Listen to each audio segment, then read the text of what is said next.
One of the issues we have is that many of us grow and then realize that we do not have any talent. I don't know if any of you have been in that situation before. Have you ever, do you believe you don't have any talent? Is anybody that here that believe you don't have any talents? Be truthful. I remember my turn. I used to believe when I was in school, I noticed this, my friend, the guy can draw. If he draws you like this, he will draw exactly how you are. I was like, this is good though. Then there is one of my friend that was very good at singing. When he's singing like this, he's playing the keyboard. So while he's singing, he's playing the keyboard. As he's singing, people are flowing around, anointing, people are happy. Like there's a lot of the atmosphere is tense, God's presence is there. The guy is playing, he can play different instruments, he can sing. This one can draw, this one can sing, this one can dance. I was like, okay, what is not my own now? I wasn't able to discover mine. So what I did was I started saying, okay, let me become like them. Let me become like them. So that one that can play keyboard, I used my pocket money and gave my sister. Please help me. I want to learn how to play this keyboard. The guy took my money. He didn't even teach me anything. Kept on whining until I got tired and I left him. I now paid the game to somebody else. I would teach me how to play that keyboard. So every afternoon after school, I go to the guy's place and he teaches me, guide me. Guess what? When he's teaching me, when he's not teaching me, he say, okay, practice. I will be sleeping. The sleep is usually sweet. I don't know how to explain, but every time I play that keyboard and I'm falling asleep on the keyboard, it's sweeter than the normal sleep I sleep at home. Because no matter how I tried, I was always falling asleep on the keyboard. It was so boring. I was like, how do you do this thing? It's as if the things to learn at me 2 months that I'm like, this thing is hard now. I was always sleeping on it. So one of these days, the guy went out and said, okay, practice, I'm coming. So, okay.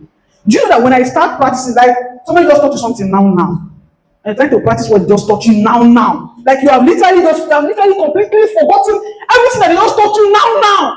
It's just like, are you dumb? I just taught you this no. How did you forget it? That was how it was to me. So when he's done like this, I'm playing, I'm totally sleeping, like sweet sleep. One day he got tired and said, this is not for you. Can you just get out of my place? Me, I knew that was not for me. But there is something else that when I tried, to be effortless. I call it your flex zone. There's something now that everybody's looking at you. Everybody's struggling with that thing. Everybody's fighting with that thing. Every other person is, they are literally like, how can we do this thing? Then you just come casually, and just did. And they're like, how are you able to do this thing? And it comes natural to you. You didn't learn it from anywhere. I have a friend. When I was in Zaria, I have a friend. She was the one that used to cook for Apostle Selman. Like cook for him, like cook.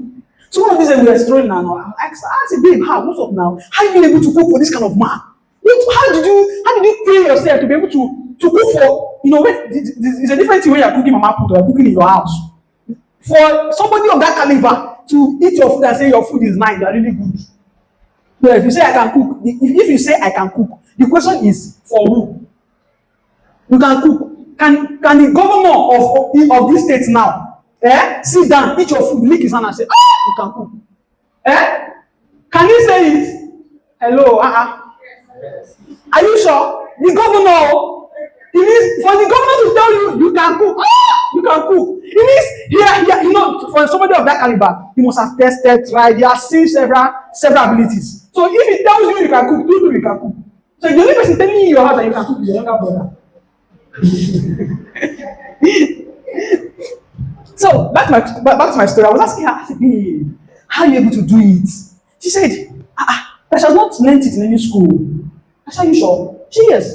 She said, from when she was 6 years. She started cooking from as low as 6 years. That she grew up with her grandmother. And her grandmother was teaching her how to cook that. She has cooked on different platforms. She has cooked different delicacies. That she can cook several delicacies. That it comes natural to her. I said, hey! Are you serious? She said, yes. There's something you can do, there's something you are good at that comes effortlessly, seamlessly, naturally to you.